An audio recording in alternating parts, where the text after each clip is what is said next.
All right, so you're heading out on expedition and you need to cater.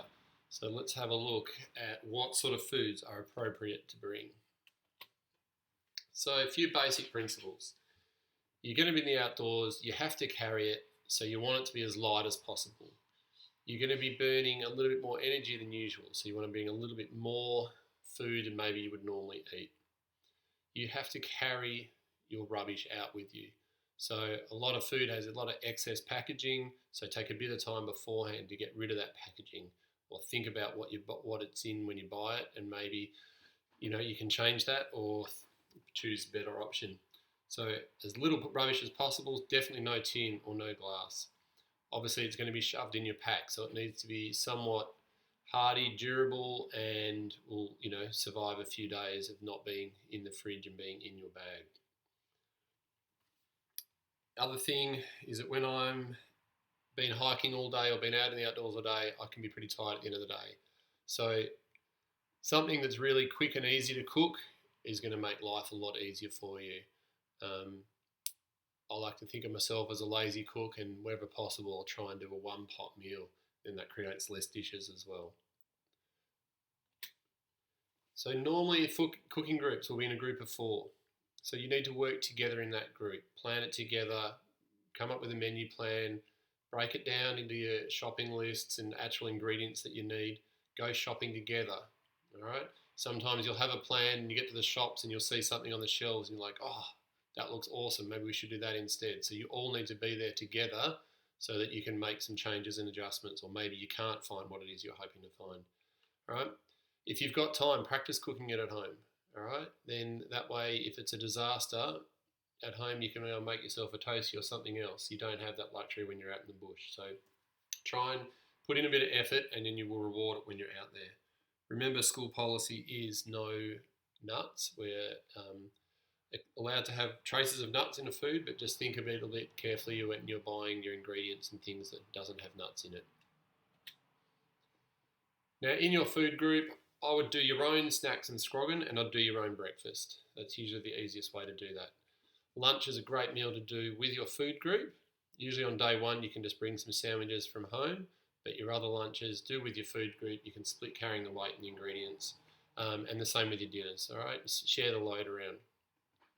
You've got little individual dietary needs. Some of them are actual legitimate dietary concerns where you have certain allergies or you can't eat certain things, and some people are just fussy eaters and they don't want to eat certain things. So have a bit of adaptability, a bit of flexibility in your cooking. Maybe if you've got someone in your group that's a vegetarian, you can cook up a pasta, for example, that's got a nice tomato sauce, and then if you want meat with yours, you can just throw in some salami or something at the end. Okay? Or if you're doing a celiac, maybe you can do a nice sauce that everyone can eat, and you cook up 2 lots of pasta separate. So one's a gluten-free pasta and one's not, or maybe everyone in the group is happy to eat gluten-free for those meals. All right, so you can cater for anybody. It just takes a little bit of flexibility and maybe a little bit extra planning. So looking at your snacks, your scroggin or your trail mix. All right, these are your snacks to keep you going throughout the day. So your glycemic index is an indication of how much energy is released out of those foods and how quickly it is released. Chocolate, lollies, things with high sugar will release that energy very quickly. You'll get a nice little energy buzz, give you a bunch of energy, but it will wear off very quickly. So if you have too much sugar and you eat it too quickly, you'll feel great for a few minutes and then you'll feel sick not long after. So in your scroggin, make sure you've got a bit of a mix, some low GIs, some seeds, some grains, some carbohydrates in there that will keep your energy going for long, as well as a little bit of chocolate and sweet stuff to give you that little bit of a pep up. Here's a bunch of ideas of things that could go into your scroggin. You can mix and match whatever suits you. If you want a little bit more information on the scroggin, have a look at our YouTube clip there. Give you some more ideas on how to put a nice little tasty scroggin together. Should be one little snap lock bag for each day is a good guide. Having a look at breakfast. Now, the one thing that we do have at our campsites is water. So wherever possible, we are trying to take food that has no water content in it, and that means your pack will be a whole lot lighter. Okay, So if we can take milk powder, all the water's been removed from that milk, we can rehydrate it and create some nice milk. And cereal, porridge, any of those sort of things are pretty quick and easy to do. Up and go is very, very high percentage of water in that. So super heavy to carry, creates a lot of rubbish, don't bring it. If you don't want to do powdered milk with cereal, you could quickly cook up some porridge. Quick oats are the best because they cook really quickly, just add some boiling water. Otherwise, you might like to bring some muesli bars. If you like a hot chocolate or a tea or a coffee, you can bring that. A little bit of condensed milk is a good way of putting milk and sugar into your tea or coffee if you like it nice and sweet. So if I pack, this is what will actually go into my bag. So I've got a bit of a mix of a couple of my favourite cereals there into a Ziploc bag. I've actually measured out, so I know I've got, scoop out a bowl or two or whatever I need and measure that out so I've got the exact amount. Same with my powdered milk. I'm not taking a kilo of powdered milk, I'm just taking a few teaspoons full, which is all I need, and that will help keep my bag nice and light. Got a little bit of hot chockey, a couple of coffees or a tea, and a little bit of my condensed milk so that I can have my coffee with my milk and sugar. Lunches. So start with a base, your carbohydrate base. It could be mountain bread, wraps, biscuits, Vita-Wheat saladas, or it could be corn chips, something that's got your carbohydrate base. Then we add a little bit of freshness to that. So it could be cucumber, carrots travel really well. You can get avos in your squeezy tubes that are good for the first day or two. Snow peas are fantastic. They travel really well. Maybe some little cherry tomatoes. You can tuck them in a bowl, a cup, trangia so they don't get squashed.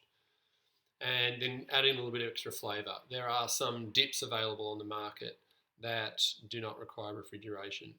So sometimes it just takes a bit of hunting around. Then you add some protein. Salmon or tuna in the little sachets are fantastic, really good. Salami is great. It's all smoked meat, and that would be good for the first couple of days. You could use fresh cheese for the first day or two, but after that, if it's not refrigerated, it'll go pretty oily and gross. So Kraft cheddar does not need refrigerated, and that is something that will keep for a long time. So there's a few options for your lunches. If we look at dinner construction, similar to your lunches, you want a carbohydrate, protein, some veggies and some fresh things, and then add a little bit of flavour. So catering wise, 100 to 125 grams of carbohydrate is going to be about right. Obviously there's going to be some individual variations and you guys can work that out yourselves if you think you maybe need a little bit more or maybe a little bit less. So the carbohydrate, the base, it could be rice, it could be pasta, noodles, couscous or burritos, something like that.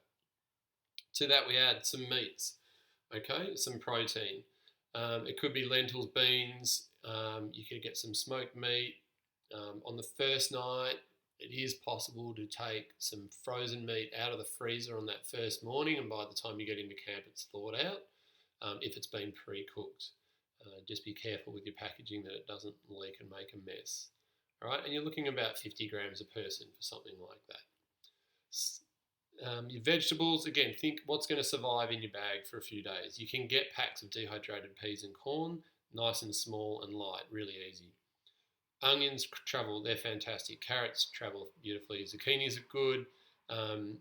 Other little, fresh things, like I said, your tomatoes and things, you can tuck inside containers to help them not get too squished in there. Snow peas are great. Capsicum might be good for the first day or two, as long as you're not getting it squished. And then to that, we add some flavour. You can get pasta pizza sauce in little plastic squeezy bottles. They're fantastic. There is lots and lots of different sachets and small containers of sauces and flavours that you can add. There's heaps and heaps of options there that you can create to your taste. All right, so let's have a look at what a menu might look like.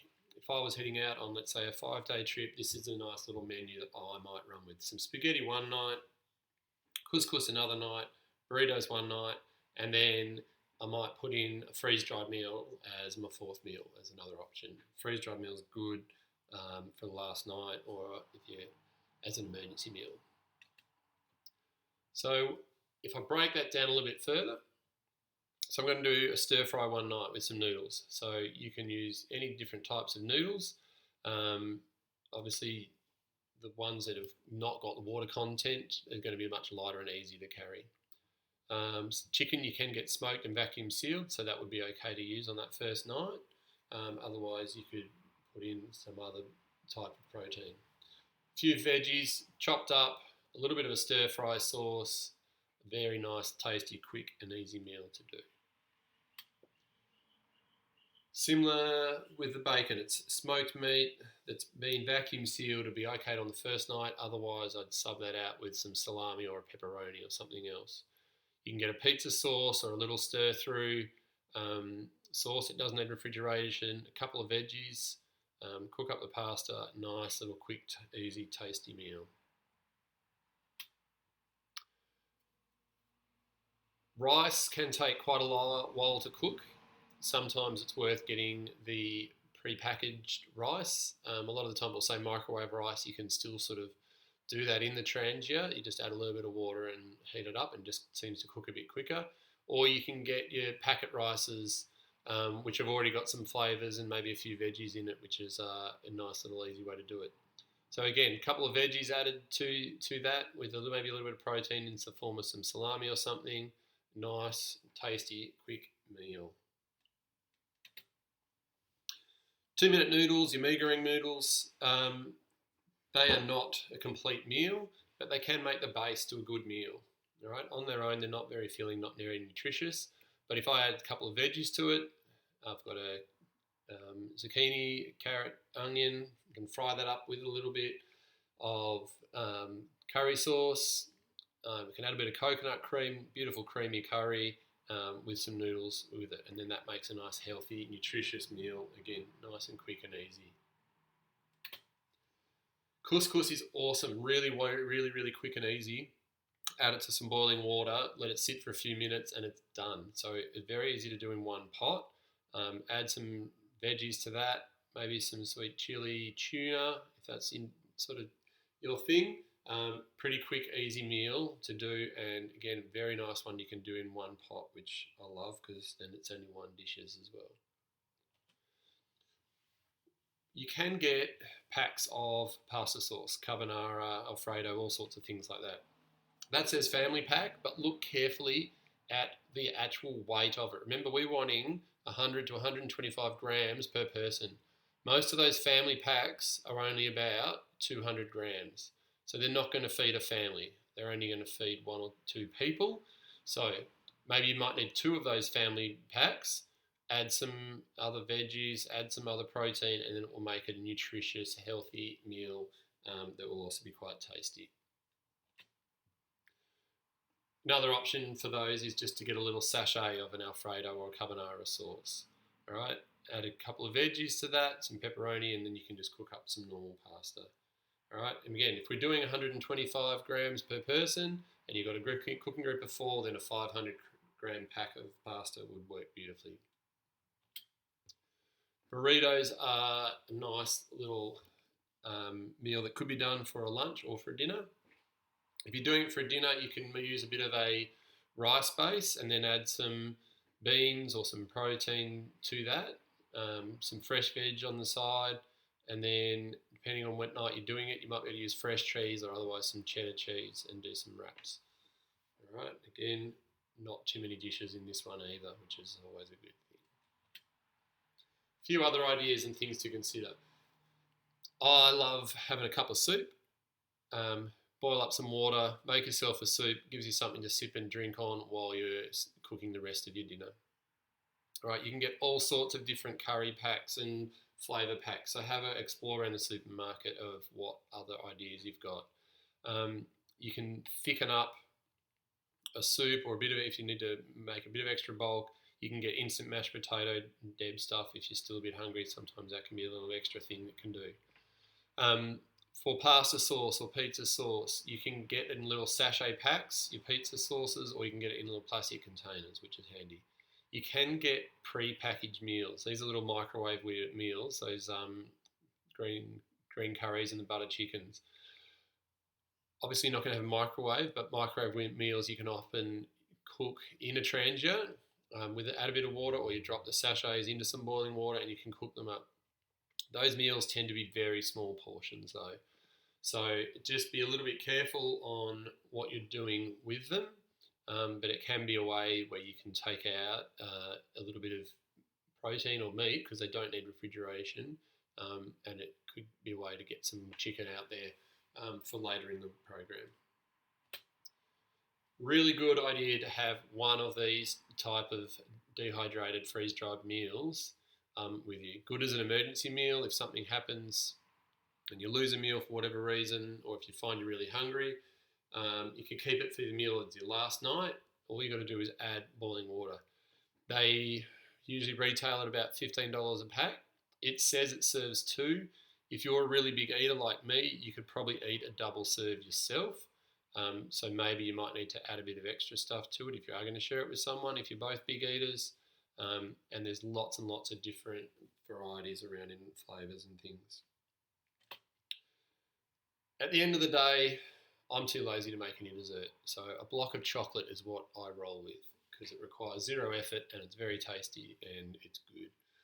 If you want to get creative, you can whip up custards, you can whip up instant puddings, you can get dehydrated fruit and rehydrate it and melt chocolate on top of it, all sorts of things that you can do if you've got the energy and inclination. You could just settle for a cup of hot chocolate, that might be nice too. Just don't bring any puddings or anything that's already got the water in it because it will be really heavy. So if you're going to bring some sort of pudding, it needs to be dehydrated, just a powder form that you add the water to, otherwise it'll be too heavy. A few things that often turn up on camp. Remember, we can't bring nuts. It's a school policy. There's quite a few students that are highly allergic. Nutella, guess what? It has nuts. Don't bring peanut M&Ms. Pesto usually will always contain nuts, and there are some muesli bars that contain nuts, so please don't bring these. So in your cooking group, as I said at the start, all right, have a look through carefully, come up with a good menu plan, come up with a plan that shares the duties. Someone's cooking, someone's on dishes, maybe someone has a night off, and share that around. All right, same with your lunches. Organise your own breakfast in Scroggin. Go shopping together, then you can divide the cost, and then when you go through all your food, just get rid of all the excess packaging, divide it up so that you're all carrying a fair and even amount with the weight. And remember, as you eat through your food, your pack gets lighter and lighter as the week goes on, which is awesome. So, think, plan, and then out on the program, you will have an awesome time. It's great to be out on the trails knowing that you've got a delicious meal that you're going to be cooking up that night. Try and create food envy. You want to be sitting around the campfire at night going, I have the best meal here, and everybody else in the group looking at you going, oh my God, that looks awesome. I wish I had a meal that good. That is your aim. Keep your bellies full and fed, your taste buds happy, keep your energy levels up, and it will help you have a very enjoyable program.